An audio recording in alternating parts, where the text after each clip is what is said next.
Bismillahirrahmanirrahim. Assalamualaikum warahmatullahi wabarakatuh. Baik, kita masih melanjutkan mengenai pembahasan fondasi dangkal yang kemarin ya. Yang kemarin itu kita membahas kapasitas daya dukung dan pengaruh muka air tanah di sini. Ya. Jadi kapasitas daya dukung yang kemarin kita hitung itu berdasarkan menurut Terzaghi, kemudian ada lagi Meyerhof, dan satu lagi Vesic. Tuh, ya ada 3 metode. Ya, kemudian ada lagi pengaruh muka air tanah. Pengaruh muka air tanah ini akan berhubungan dengan ke kapasitas daya dukung. Jadi ada 3 case di sini. Yang pertama itu, jikalau muka air tanah berada di sejajar pada fondasi lebih kurangnya. Kemudian yang kedua, kasus kedua, air tanah itu terletak di bawah fondasi. Dan kasus yang ketiga, air tanah itu berada jauh di bawah fondasi. Ya. Berarti ada 3 case. Nah, di sini kita sudah pelajari ini masing-masingnya. Ya. Nah, kemudian masuk kita ke eksentrisitas lagi. Ya, eksentrisitas. Oh ya, satu lagi. Kapasitas menurut Terzaghi, Meyerhof sama Vesic ini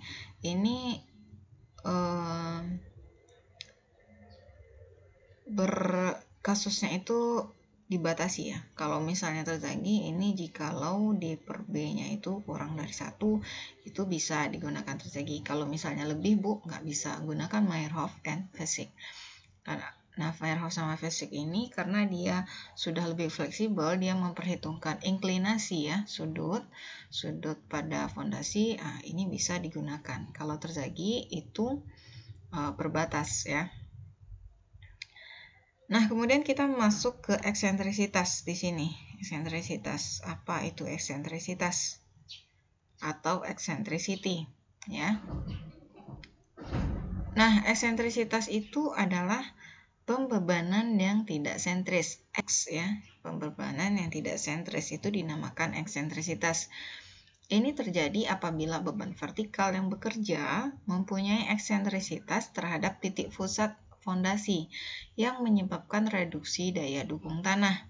Itu dia eksentrisitas. Di sini ada kasusnya, ini ada 2 ini ditampilkan di sini. Yang pertama itu si beban memang berada di luar titik pusat fondasi. Ya, lihat di sini dia berada di luar sedangkan pusat fondasinya di sini.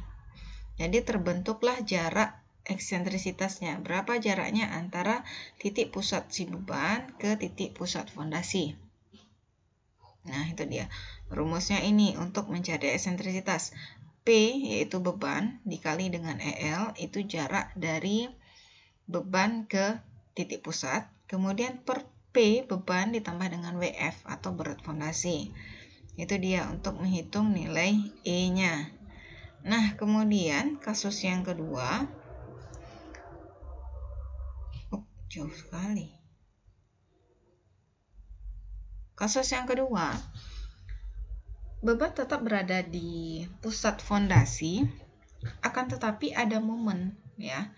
Momen ini adalah salah satu penyebab eksentrisitas juga ya.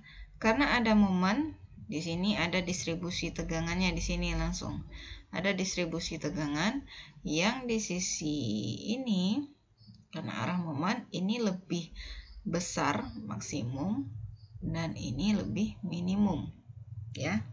Itu dia eksentrisitas. Jikalau ada momen, rumus eksentrisitas menjadi momen per P fondasi ditambah dengan berat fondasi. Oke, itu dia. Itu untuk jadi ada 2 kasus di sini. Yang satu benar-benar eksentrisitas di luar titik tengah fondasi, yang kedua karena adanya momen di sini. Nah, kedua-duanya itu adalah yang menyebabkan menyebabkan eksentrisitas. Oke.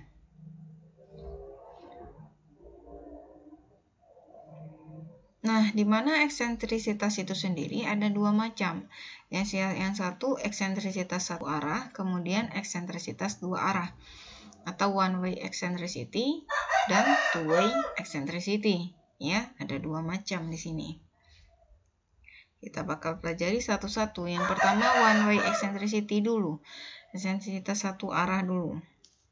Di sini ada, dilihat ini, ada 3 case ini. 1, 2, dan 3. Ya, ada 3. Nah, kasus pertama ini ada momen M, kemudian ada beban P, ya. Dengan tapak fondasi itu lebarnya B. Jadi fondasinya square ya. Fondasinya square.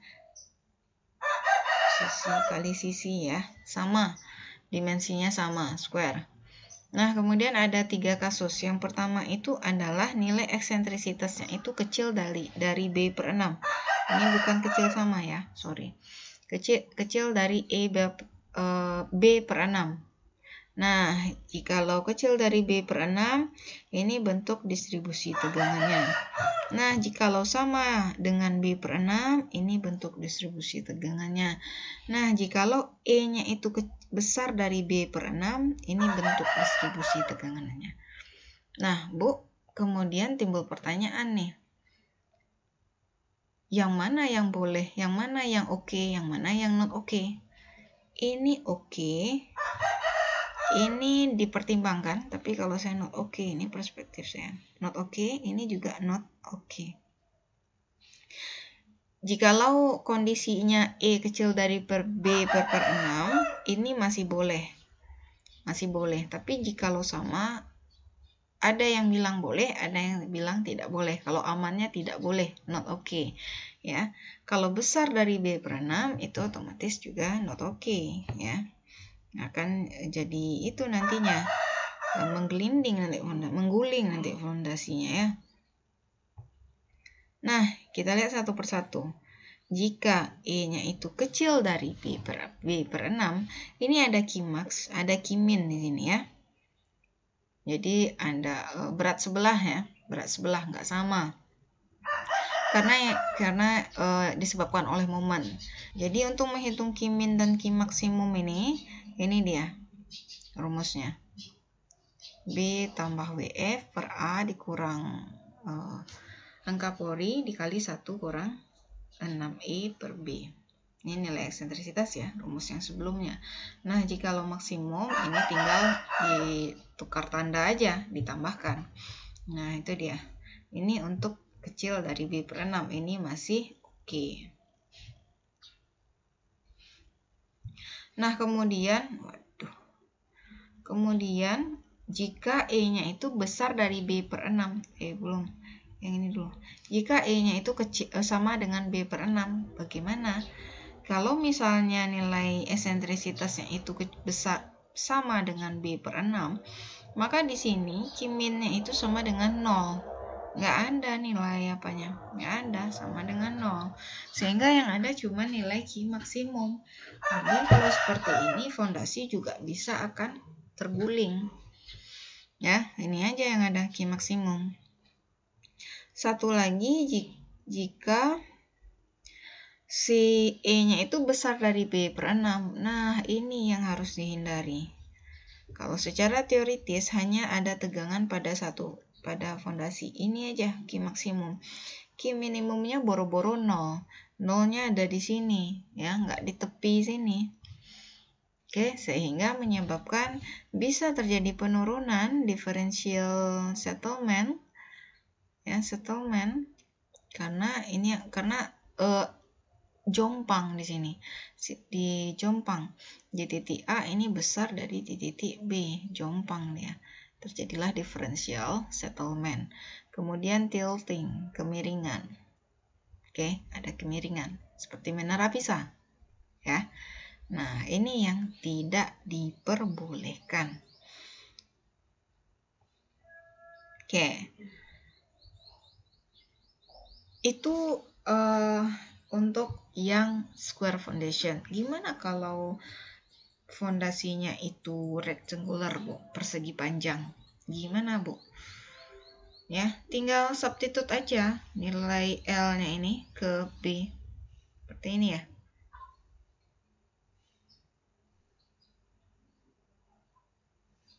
Ya. Seperti ini. Ini seharusnya LB.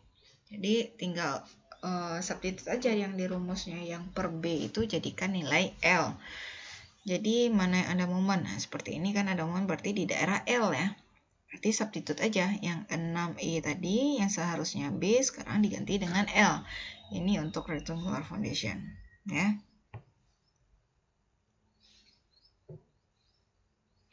Nah, kemudian yang kedua eksentrisitas dua arah, two-way eccentric.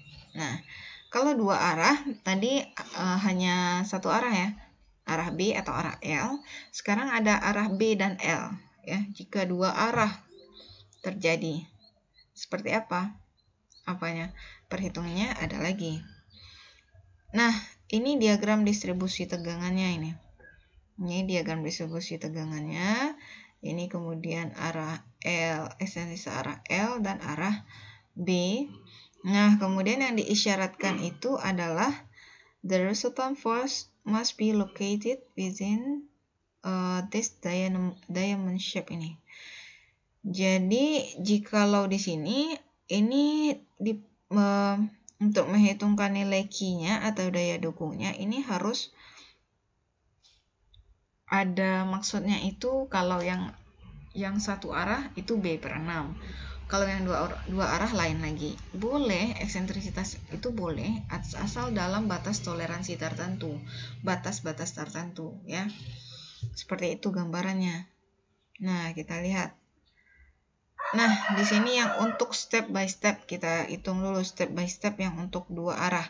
Yang satu arah sudah. Satu arah itu nilai E-nya itu harus kecil dari B per 6. Ya. Kemudian kalau misalnya dua arah bagaimana, Bu? Kamu hitung dulu Q minimum sama Q maksimumnya ini. Ya, hitung Q minimum, hitung Q maksimum. Kalau yang di satu arah ini hanya satu saja, tapi kalau yang di dua arah tambah dengan arah L ya. Kalau maksimum tinggal ganti tanda saja.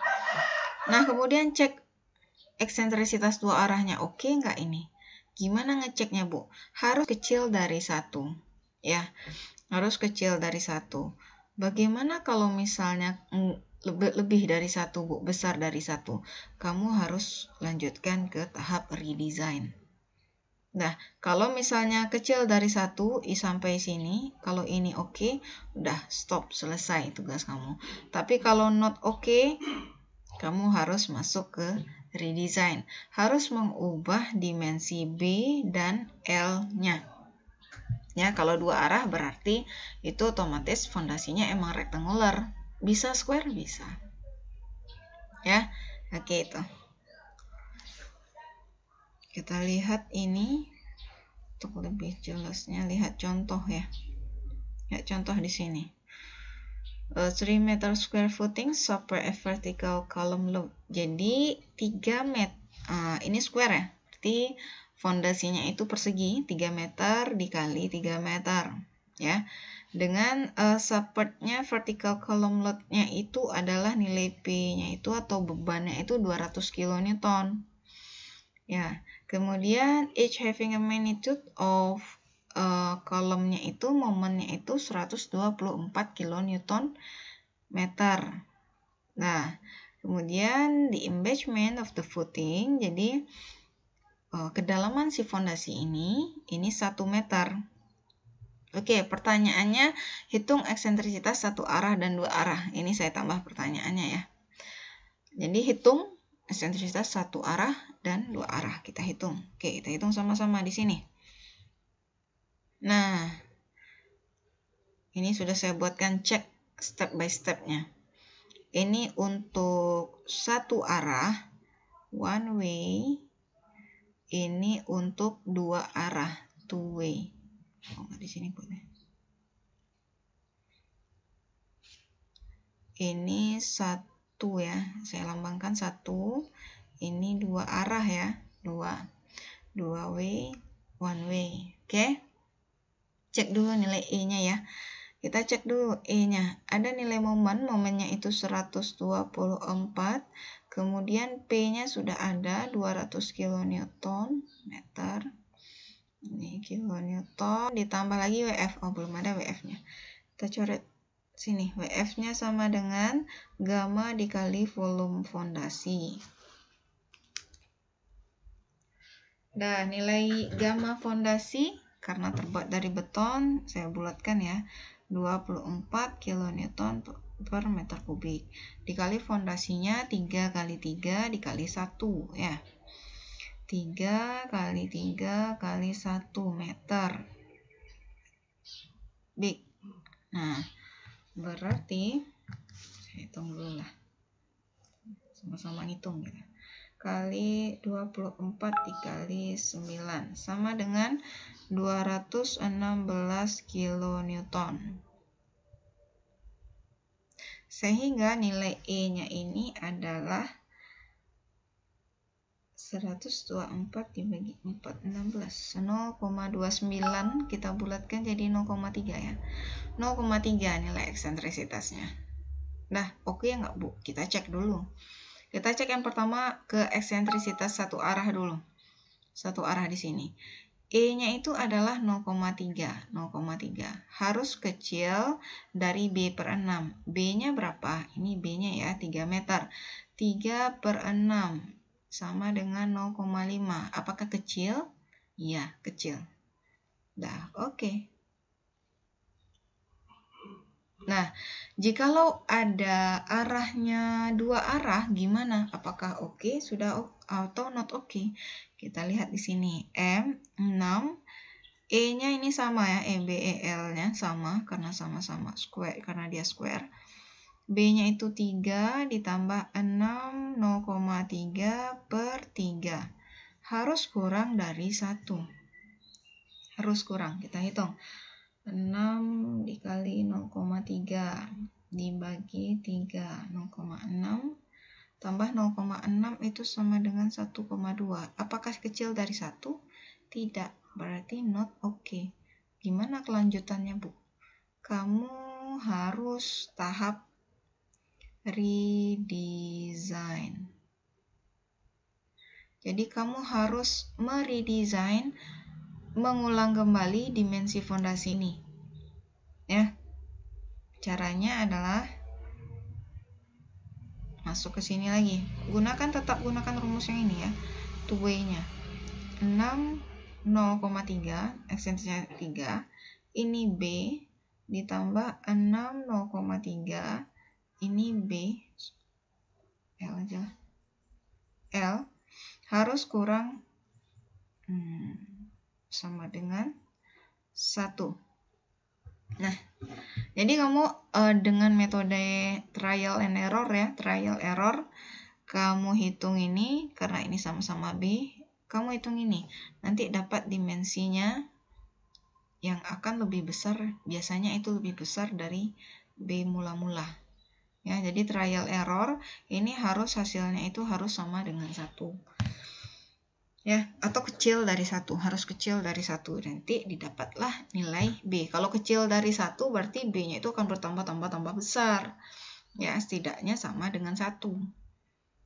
Ya, untuk menghemat biaya juga. Oke. Nah, itu dia. Untuk si eksentrisitas dua arah. Nah, kemudian satu lagi, ini menurut Meyerhof di sini, dia menyatakan perhitungan eksentrisitas dua arah ini dengan menggunakan dimensi efektif. Jadi si Meyerhof beda lagi, ya. Dia menggunakan dimensi efektif. Coba kita lihat ini dimensi awalnya, ini awal, ya. Kemudian setelah menggunakan dimensi efektif lebih kecil. Jadi ada pengurangan dari dimensi awal, di mana yang lebar efektif itu sama dengan nilai B aktualnya dikurang 2 nilai eksentrisitas. Kemudian L aksennya L dikurang dengan kurang 2 dikali nilai eksentrisitas. Sehingga nilai keefisiensinya Ini P tambah berat fondasi per B aksen dikali L aksen atau efektifnya. Ya. Nah, ini menurut si Meyerhof. Jadi untuk mengakali agar karena eksentrisitas ini agar dia tidak bertambah besar karena eksentrisitas, dia temukan rumusnya nilai dimensi yang efisien atau lebih efektif.